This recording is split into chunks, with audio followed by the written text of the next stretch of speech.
It's a bit odd that the Samsung's foldable line now has slightly better CPUs than its S22 flagship line.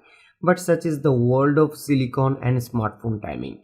We are happy that the Galaxy Z Fold 4 has the Qualcomm's top-of-the-line Snapdragon 8 Plus Generation 1 CPU, as it needs all the power it can get given the multitasking gymnastics it's capable of.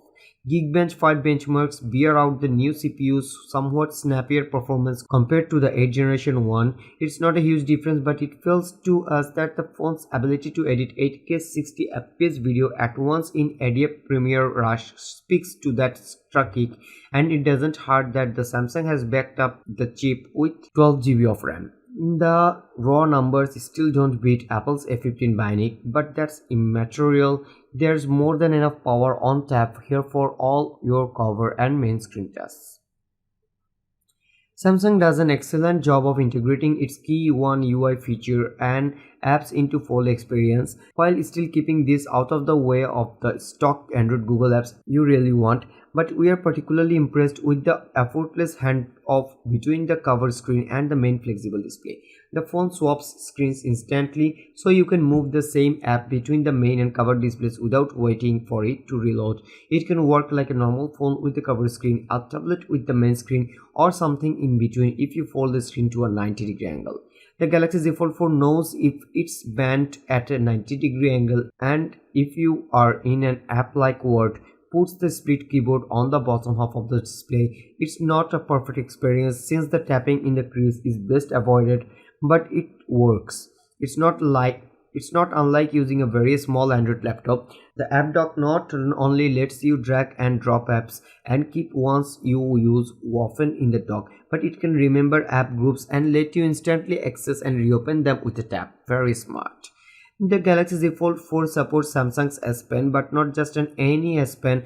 When we tested the S22 Ultra S Pen and tapped it on the screen, the Z Fold 4 recognized it instantly, but then popped up a rather scary message that said you can only use S Pen specifically designed for the Z Fold screen. We did not have one of those lying around to test with. We spent a very busy day with Galaxy Z Fold 4, doing everything from video conference calls to word processing, playing games, editing video, watching Netflix shows, and sometimes doing all of these things at once. We also watched as the battery life drained, perhaps a little faster than expected. At 4400 mAh, this isn't a tiny battery, but it does have to do the work of powering two screens, though not simultaneously. The battery lasted approximately 13 hours, which is pretty good, though we would have liked to have seen more. Still, getting that far is probably a testament to the 8 Plus Generation 1's power management capabilities.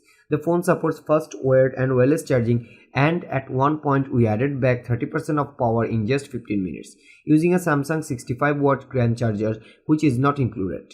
The phone can also perform wireless power sharing duties. However, I could only get that to work with the Samsung Galaxy Buds 2 Pro case and not with the Galaxy S22.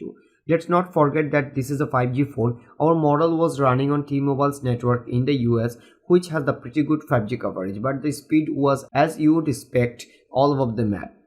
Still, it was good enough to stream HD quality Netflix on my train ride home. We do have some concerns about battery life. The 4400 mAh battery makes it through a typical workday, but our tests put it at roughly 13 hours. That's nothing to sneeze at, but for a device of this size and with such an efficient chip, we were hoping for more. The reality is, though, that a tablet screen will eat more battery life than even the largest standard 6.8-inch smartphone screen. It's an expensive phone, especially if you go for more than the base 256 GB of storage, although if deals show up further down the line, it will become a more attractive proposition. But the Galaxy Z Fold 4 makes it clear that foldables are here to stay and that Samsung is heavily invested in the form factor.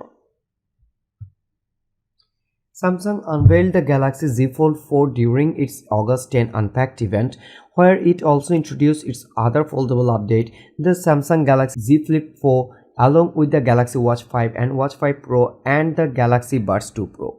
The Galaxy Z Fold 4 went up for pre-order immediately after the launch with a release date of August 26. There are three color options: grey, phantom black and beige. Our review unit is a moody grey, as you can probably tell from the pictures. The price is a second clue. Beyond that foldable design, that the Samsung Galaxy Z Fold 4 isn't like other Android handsets.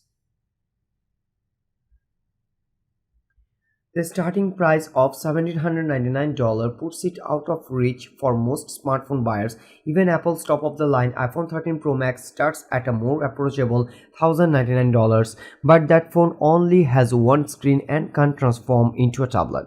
There are some extraordinary trade-in deals available, some of which cut the price of the handset by quite a bit.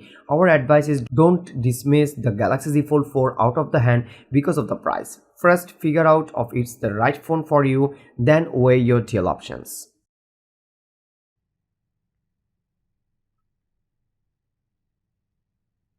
That's all for today. Thank you for watching. If you like the video, feel free to share it with friends and keep watching Best Buy to get your top-notch day-to-day commodities.